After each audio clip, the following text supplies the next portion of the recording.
The photographer we chose to do our project on is Eddie Adams.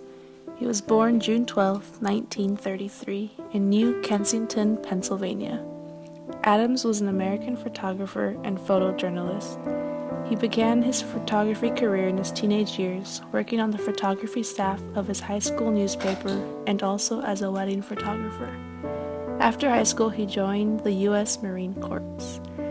Adams is notable for taking portraits of politicians, celebrities, and covering over 13 wars. He later on created a documentary called An Unlikely Weapon that won numerous amounts of awards. He has been credible for his work and won over 500 awards throughout his career. What made Eddie Adams such a prominent photographer was the fact that he did not want to capture people and items. Instead, he always wanted to capture emotions. He was an instant vision photographer like Henri Cartier-Bresson because he always captured the emotional power of a picture in a second. He later on died of Lou Gehrig's disease, which is when the nerve cells progressively break down and the person dies. His wife, Alyssa Adams, donated his work to the Dolph Briscoe Center for American History at the University of Texas in Austin. All in all, Eddie Adams was a remarkable photographer and inspired many photographers. Eddie Adams was a combat photographer and a photojournalist and had the opportunity to work for the Associated Press and took pictures at the Vietnam War. It was at the Vietnam War where he took his most famous picture of Police Chief General Nguyen Ngoc Loan executing a Viet Cong prisoner, Nguyen Van Lam, on Saigon Street on February 1st, 1968, during the Tet Offensive. It was a silver print image that was printed in the 1980s. This photograph later received a Pulitzer Prize for spot news photography in 1969.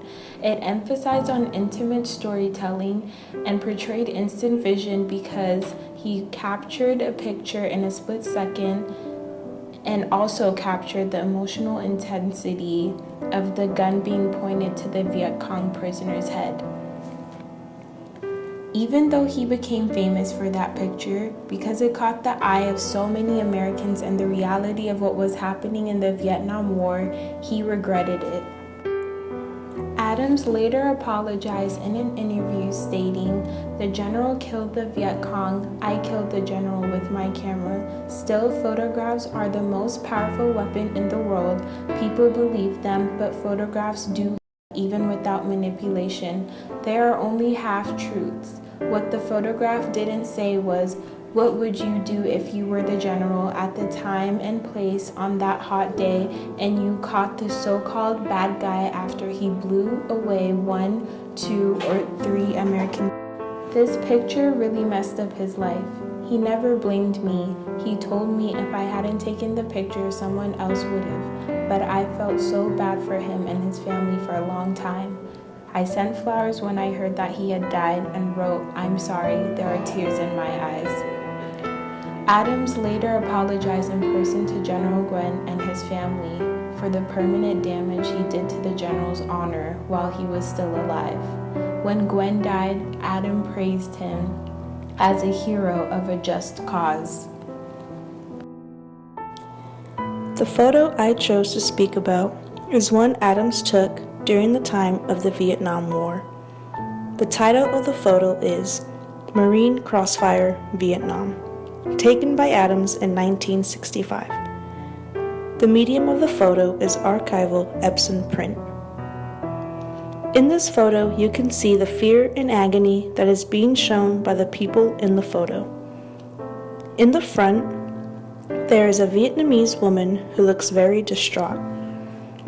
This woman is carrying her child in her arms and has a very fearful and worried expression on her face. Behind her, there is a man hovering over a little boy who could possibly be his son. You can see that he is trying to protect the little boy from something or maybe someone. We can assume that this group is possibly a family trying to get to shelter or trying to escape. As you go to the back of the photograph, we can see two soldiers behind the family.